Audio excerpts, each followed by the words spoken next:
नमस्कार। स्वागत है आपका हमारे YouTube परिवार लक्ष्य शूटर्स में।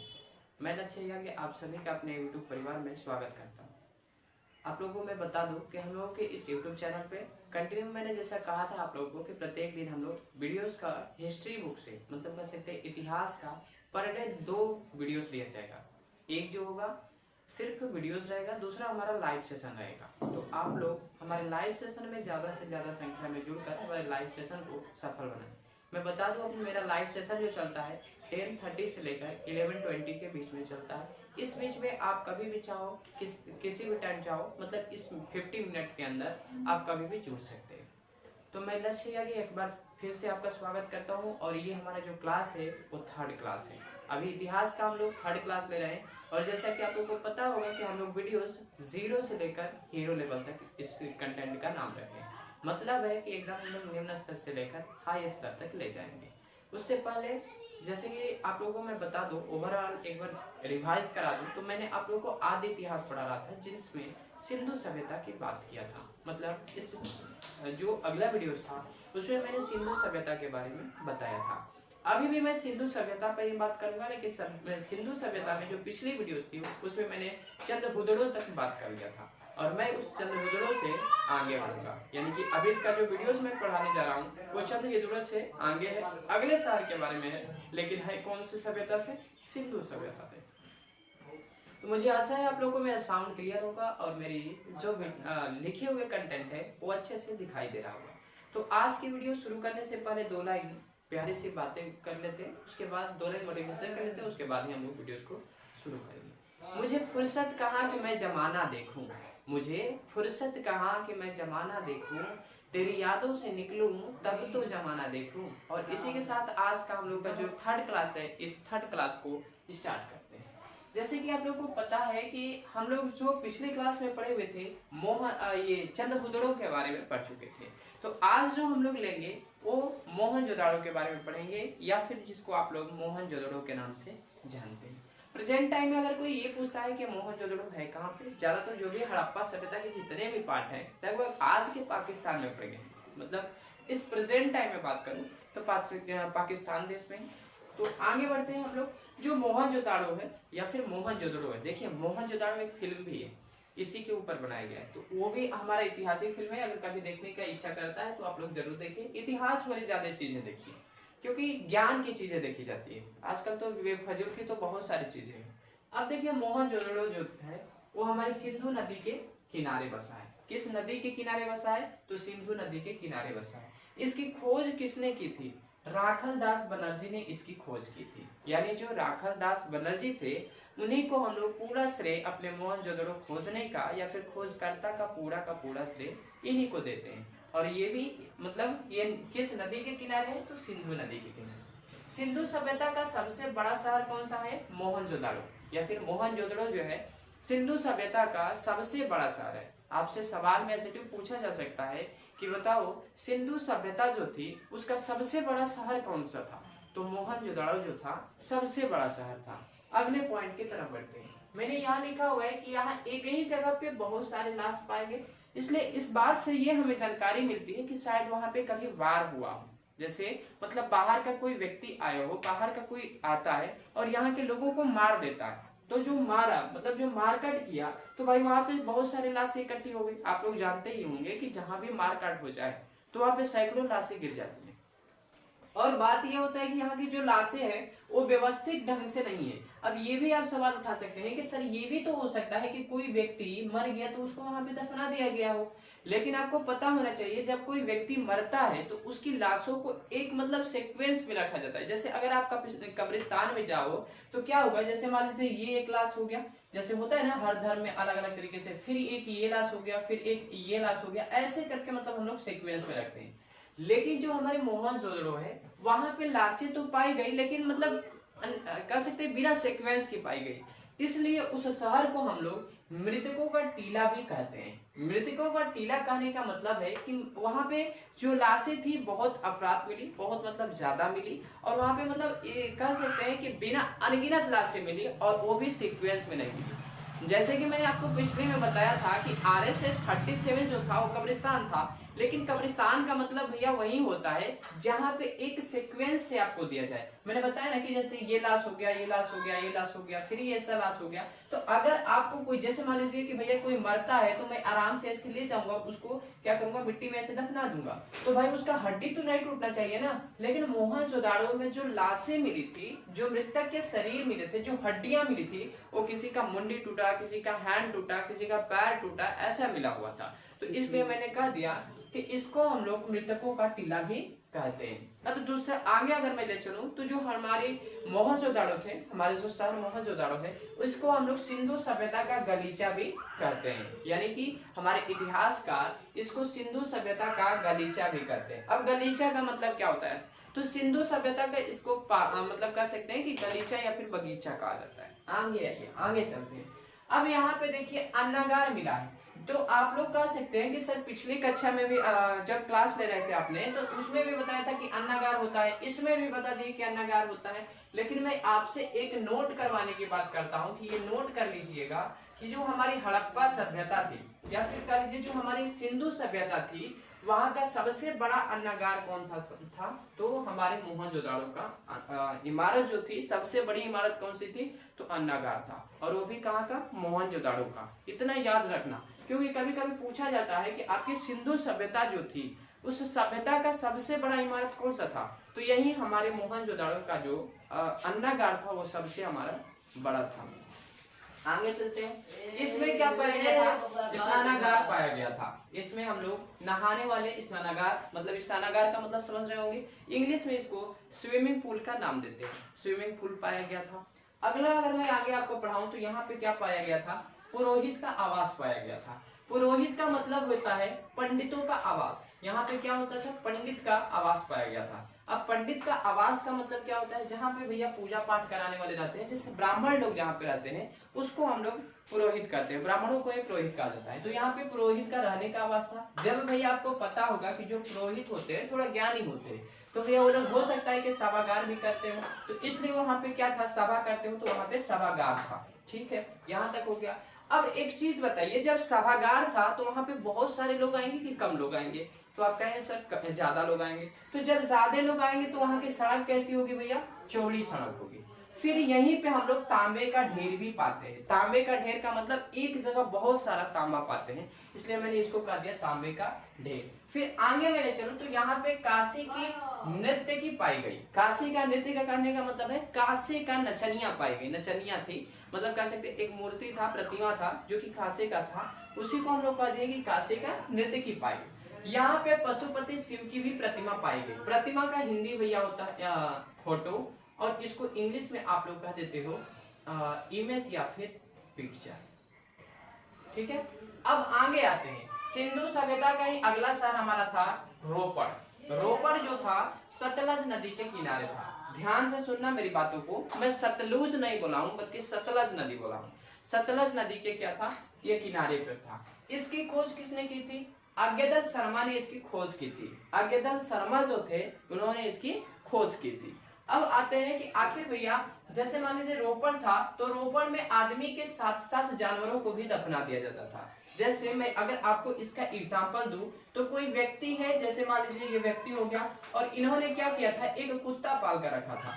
तो अगर ये मर जाते हैं तो उस कुत्ते को भी क्या कर दिया जाता था? इनके साथ ही दफना दिया जाता था, या फिर मतलब कह दीजिए उसको भी वहीं पे लेटाकर या फिर मतलब मिट्टी डाल दिया जाता था, या फिर उनको दफना दिया जाता था। मतलब कि तुम्हारे मालिके नहीं रहे तो तू आकर क्या करेगा? तू जा वहीं पे भोगते रहा। कुत्ता लोग भोगवे करता है, ज्यादा देखवे करते हैं। तो ये यहाँ पे कहने का मतलब था कि जा तुम मालिक के यहाँ भोगते रहना, वहीं पे जाना, उन्हीं का कपार खाना, हम लोग के पास मत रहो। अगला आ जाइए। अगला फिर हमारा सिंधु सभ्यता या फिर कह लीजिए हाँ सिंधु सभ्यता का अगला शहर आता है बनवाली। बनवाली किस नदी के किनारे है भैया? रंगोई नदी के किनारे है, और इसकी खोज करने वाले रविंद्र सिंह थे। बनवाली जो है रंगोई नदी के किनारे है, खोज करने वाले कौन थे भैया? तो रविंद्र सिंह थे। इसकी जो खोज करता थे वो रविंद्र सिंह थे। ठीक है, अब देखिए मैं बनवाली पे अगर चर्चा करूं तो नाम बनवाली है, काम कुछ भी नहीं रहता है। अब नाम तो बहुत सारा होता है, श्यामलाल, या फिर किसी किसी का नाम देखोगे तो नाम बता देता हूँ, रुक जाओ, एक एग्जांपल मैं सोच लेता हूँ अच्छा सा। जैसे हाँ देखो, कुछ लोगों का नाम रहता है, जैसे लड़कियां रहती है, लड़कियों का नाम रहता है मृगनयनी। पता चला उनका आंखें छोटी छोटी है, लेकिन नाम है मृगनयनी। मृगनयनी, मृगनयनी का मतलब होता है जो उनका आंख है हिरन के जैसा आंख है, लेकिन पता चला कि एक आंख उनका गया हुआ है, मतलब एक आंख उनका मतलब दिखाई नहीं देता है, और नाम धरा हुआ है मृगनयनी। वही हाल यहाँ भी है। बनवाली नाम तो था, लेकिन यहाँ पे कुछ भी बना नहीं था, या पूर्ण रूप से बना ही नहीं था। जैसे ना ही यहाँ की जल निकासी अच्छी थी, नली खुली हुई थी, सड़क भी जो थी टेढ़ी मेढ़ी सड़क थी, यानी कि सड़क भी जो थी वो अच्छी सड़क नहीं थी, बल्कि कैसी सड़क थी, टेढ़ा मेढ़ा। टेढ़ा मेढ़ा का मतलब क्या होता है, जैसे ऐसे ऐसे, जैसे मान लीजिए अगर मैं कहूँ आपको, जैसे एक एग्जाम्पल बता देता हूँ। एक हमारे होते हैं सिविल इंजीनियर और एक हमारे होते हैं मैकेनिकल इंजीनियर, ठीक है। अब देखिए हमारे भारत में क्या होता है कि भारत में जो काम सिविल को करना चाहिए वो मैकेनिकल को दे देता है, और जो काम मैकेनिकल को करना चाहिए वो सिविल को दे देता है। तो जैसे मान लीजिए मैकेनिकल है तो वो तो भैया गियर पिस्टन इस सब के बारे में पढ़ा है, तो वो जब सड़क बनाता है या फिर नाली बनाता है तो कैसे बना देता है, ऐसे बना देता है। तो हिलते रहो हिलते रहो, वो नहीं बनाता है कि मैकेनिकल वाला जितने भी होते हैं सब गाड़ी बनाने या फिर मशीन को बनाने के लिए ना होते हैं, कि नली बनाने के लिए होते हैं। तो वही चीज है यहाँ पे, मेरे कहने का मतलब है आप लोग समझ गए होंगे, ठीक है। कि जो सिविल का काम होता है इसको मैकेनिकल को दे दिया जाता है, और जो मैकेनिकल वाले होते हैं उसको सिविल का काम दे दिया जाता है। तो इससे कोई भी काम क्या होता है हमारा, खराब होता है। अब यही मतलब मेरे कहने का है, जैसे खराब का कि रोड बनाना है तुम्हें, अच्छा से देखता है कि कौन सा बुर्बकवास सब इंजीनियर पड़ा हुआ है, उसी को उठा के लाओ, जो पागल है ना उसी को उठा कर लाओ, उसी को दे दिया जाए। अब वो उसको जब तुम दे दोगे तो वो क्या करेगा, रोड ऐसे बना देगा। अब जाते रहो, गाड़ी से उतरेगा, पता चला कि अगर सीधा चल दिए हैं तो आकर गड्ढे में गिर जाता। आगे चलो, जल निकासी यहाँ की अच्छी नहीं थी, यानी यही लिखा हुआ है कि जल निकासी यहाँ नहीं था। दूसरा, नली खुली थी, मतलब नली इसका अच्छा नहीं था। जैसे कि मतलब आपको हड़प्पा सभ्यता में जैसे पढ़ाया गया था कि सब चीज वहाँ का अच्छा था, लेकिन यहाँ अच्छी नहीं थी। जो सड़क भी थी वो भी क्या थी, टेढ़ी मेढ़ी थी। अगला हमारे यहाँ का शहर आता है कालीबंगा, और ये कालीबंगा जो है घग्गर नदी के किनारे है, आज के प्रेजेंट टाइम में सरस्वती नदी के किनारे है। इन दोनों नामों को याद रख लीजिएगा, क्योंकि आपसे एग्जाम में क्या पूछ सकता है कि जो हमारे कालीबंगा शहर है, जो पहले का शहर था वो किस नदी के किनारे था। अगर ऐसा पूछता है तो आप जवाब देना घग्गर नदी, लेकिन ये पूछेगा कि घग्गर नदी का नया नाम बताओ तो आप बताना सरस्वती नदी, ठीक है। आई होप आप लोग को यहाँ तक समझ में आ रही होगी। फिर अगला मैंने लिखा है कि इसकी खोज किसने की थी। इसकी जो खोज करने वाले थे, खोजकर्ता जो थे, बीके थापा और बीबीलाल थे। बीबीलाल क्या खोज करेंगे, बीके थापा को ही मान लेता है कि हम लोग ज्यादा तो इन्हीं को ध्यान देते हैं। क्यों, क्योंकि देखेंगे जितने भी खोज करता थे मेरा शादी वादी के थे, क्योंकि शादी जब हो जाती है तो खोज कौन करने जाएगा। नहीं, एक तो आप लोगों को यूट्यूब पे दिखाता है, जैसे कि मान लीजिए एक लड़का रहता है या फिर लड़का क्या वो कहता है कि अच्छा हुआ कि जैसे वास्को डिगामा या फिर कोलंबस से सिंगल थे, तो लड़की पूछती है कि ऐसा क्यों, अगर मतलब शादी हो जाता तो क्या, तो कहा कि बीवी रहती तो यही पूछती कहाँ जा रहे हो। गलती से अभी ये बात उसको समझाता ही है, लेकिन फिर भी उसकी बीवी पूछती है कहाँ जा रहे हो, तो कहता है बताओ, अब यही बात तो हमने कहा था। वही यहाँ पे हाल होता है कि अगर मतलब बीबी लाल जो थे, यानी ये बीबी वाले लाल हो गए थे, तो अब ये क्या खोज करेंगे, तो बीके थापा ही इसको खोजकर्ता में डाला जाता है। फिर आगे है कि यहाँ पे मिला क्या क्या चीज था, तो पहला जुता हुआ खेत मिला था, और यदि जुता हुआ खेत मिलता है तो इसका मतलब वहाँ पे हल भी होगा। आपको पता होगा ना कि जैसे मान लीजिए मैं कह दूं कि आपका खेत बो दिया गया है, तो क्या बिना बीज का बो दिया गया है, कि बीज होगा तभी बोया गया होगा, बीज होगा तभी बोया गया होगा। वैसे यहाँ पे क्या था, जुता हुआ खेत मिला, जिसके कारण हम लोग मान सकते हैं कि वहाँ हल भी मिला था। अब वहां पे क्या हुआ था, यज्ञ के सामान मिले थे, और लास्ट हमें अलंकृत ईंट मिला था। अलंकृत का मतलब होता है सजा धजा, सजा धजा मतलब सजा धजा का मतलब होता है बहुत अच्छे से वहां पे अलंकृत ईंटें मिली थी। अगला शहर आता है हमारा धौलावीरा। धौलावीरा जो शहर है ये सिंधु सभ्यता का सबसे बड़ा क्षेत्र वाला शहर है, यानी कि सबसे बड़ा क्षेत्र वाला मतलब सबसे बड़ी क्षेत्र वाला ये जगह है धौलावीरा। उसके बाद हमारा आता है, इसमें कुछ खास पढ़ने की जरूरत नहीं है, इसमें मतलब क्या क्या हुआ था, जो पूछा जाता है उसी चीज को पढ़ा जाएगा, क्योंकि हमने कहा हुआ है ना, हमने कहा हुआ है कि आपको महीने के लास्ट तक में मतलब 1 मंथ होते होते पूरा हिस्ट्री को कवर करा दिया जाएगा। फिर अगर आगे चलते हैं तो सुटका गेंडोर आता है। अब यहाँ से क्या क्या मिला था, यहाँ से मिला था घोड़े का कंकाल। आप लोग क्या लिखना, सिर्फ घोड़ा मिला था, आप लोग क्या लिख लेना, घोड़ा मिला था। अब जिसको सेंस नहीं होगा वो तो समझ जाएगा कि भैया घोड़ा मिला था, लेकिन जिसको सेंस होगा इसको पता हो जाएगा कि भैया यदि घोड़ा मिला था तो क्या वो जिंदा मिला था, तो नहीं मिला था तो भैया वो कंकाल ही ना होगा, इसीलिए मैंने लिख दिया घोड़े का कंकाल। यहाँ पे क्या मिला था, दूसरा घड़े में लाश मिली थी। अब घड़े में लाश का मतलब होता है अस्थियां मिली थी, इसलिए ये भी हमें पता चलता है कि यहाँ का जो समाधान था वो कलश समाधान था, मतलब कलश समाधान यहाँ से स्टार्ट हो गया था या फिर शुरू हो गया था। आगे अगर आते हैं तो अगला हमारा मिलता है जगह लोथल। लोथल जो है, लोथल में युगल समाधान शुरू हो गया था। अब देखिए ये कोई जरूरी नहीं है कि यहाँ सती प्रथा स्टार्टिंग हुई थी, क्यों? क्योंकि एक जो इतिहास हम लोग पढ़ते हैं ये एक इमेजिनेशन करते हैं, एक कल्पना करते हैं, ऐसा सोचते हैं अपने दिमाग में कि नहीं ये हुआ होगा। क्यों यहाँ पे ऐसा मैंने सोच दिया कि सती प्रथा हुआ होगा, ये कोई हकीकत नहीं है कि सती प्रथा ही होगा।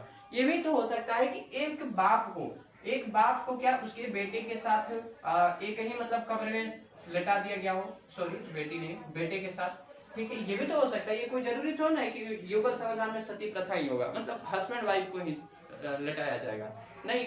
तो यहाँ पे क्या होता था कि जो लोथल था युगल समाधान होता था, यानी कि यहाँ पे सती प्रथा थी। कारण क्या है कि एक ही मतलब कर सकते, एक ही जगह में क्या होता था कि दो दो लाशें मिलती थी। जैसे कब्र है, एक मान लीजिए ये वाला कब्र हो गया और इस कब्र में क्या होता था, ऐसे लाशें दो मिलती थी। हाँ, ये यहाँ पे ये क्लासिफाइड किया गया था, ये बताया गया था कि ये जो पहली है जैसे पुरुष की लाश है और दूसरी जो है स्त्री की लाश है। एक बार मतलब इतिहासकार ने सोचा कि भैया अगर स्त्री है या पुरुष है तो इसको बता कैसे पाएंगे कि आखिर ये स्त्री का लाश है और दूसरा हम लोग पुरुष का लाश है।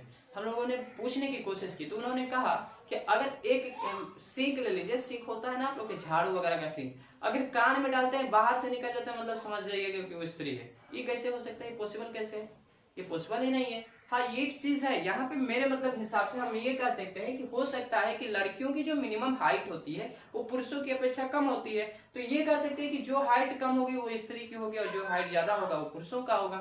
ऐसा मगर युगल समाधान था। अगला यहाँ पे आता है, यहाँ पे विदेशी मोहर मिली थी और विदेशी मोहरों में भी फ्रांस की मोहर यहाँ पे मिली हुई थी, फ्रांस शहर की मोहर यहाँ पे मिली हुई थी। फिर यहाँ पे बंदरगाह या फिर गोदीवाड़ा मिला था। बंदरगाह का ही मतलब इंग्लिश कह सकते हैं, अदर लैंग्वेज में गोदीवाड़ा कहा जाता है। और जब आपको ये भी पता होना चाहिए कि यदि यहाँ पे बंदरगाह मिला था इसका मतलब कि विदेशी व्यापार भी यहाँ पे होता था। यानी बंदरगाह भैया है तो बंदरगाह का मतलब ये हो जाता है एक देश से दूसरे देश को जोड़ना, तो आखिरी जोड़ क्यों रहा होगा, व्यापार वगैरह के लिए जोड़ेगा ना, बस।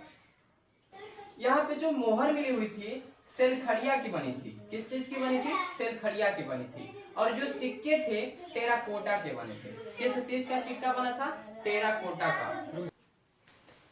जो यहाँ के सिक्के थे, सिक्का हमारा टेराकोटा का मिला हुआ था। अब देखिए मुझसे एक यहाँ पे मिस्टेक हुआ था, ये मुझे बताना चाहिए था भैया कि लोथल किस नदी के किनारे है, तो लोथल हमारा भोगवा नदी के किनारे है।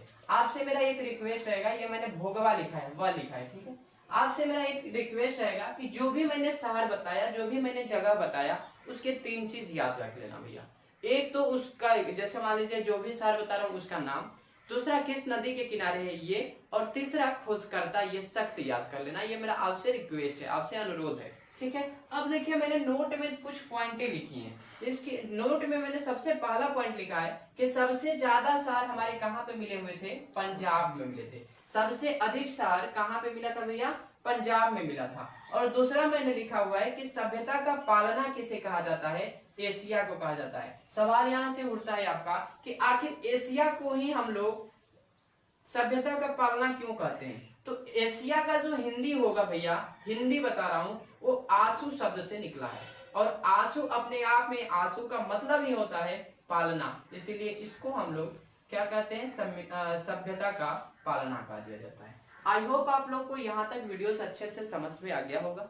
अगर हमारी वीडियोस आपको अच्छी लगती है तो हमारे चैनल को प्लीज सब्सक्राइब कर दीजिए, 2-4 लोगों को शेयर कर दीजिए ताकि हमें भी मोटिवेशन मिले और हमारी भी कह सकते हैं पदोन्नति हो सके।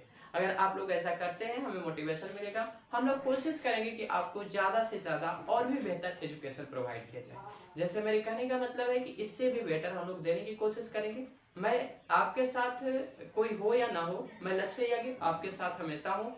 आप मुझसे किसी भी तरीके की मदद ले सकते हैं और मैं देने के लिए तैयार हूँ। आपकी जो भी प्रॉब्लम होती है हमारे कमेंट बॉक्स में पिन करिए, मैं कोशिश करूंगा या फिर हमारी टीम आपसे कोशिश करेगी कि आपको जल्द से जल्द रिप्लाई दिया जाए। दूसरा चीज एक आपसे रिक्वेस्ट रहेगा, आप अनवांटेड कोई भी तरीके का कमेंट ना करें, क्योंकि कमेंट बहुत लोग देखते हैं और वैसा आप लोग कमेंट करते हैं जैसे कि किसी को खराब लगे, उचित नहीं लगता है। इसलिए आपसे मेरा रिक्वेस्ट रहेगा, आप लोग कोई भी अनवांटेड कमेंट हमारे यूट्यूब चैनल पे ना करें, ठीक है। तो मिलते हैं एक नए वीडियोस के साथ। हाँ, आपको एक चीज याद रखना है कि आप हमारे डेली के लाइव सेशन में जुड़िए, जो टाइम है हमारा 10:30 से लेकर 11:20 के बीच में। तो मिलते हैं नेक्स्ट एक वीडियोस के साथ। तब तक के लिए इस वीडियोस में हम लोग यहीं पे विदा लेना चाहते हैं। जय हिंद, जय भारत, जय बिहार।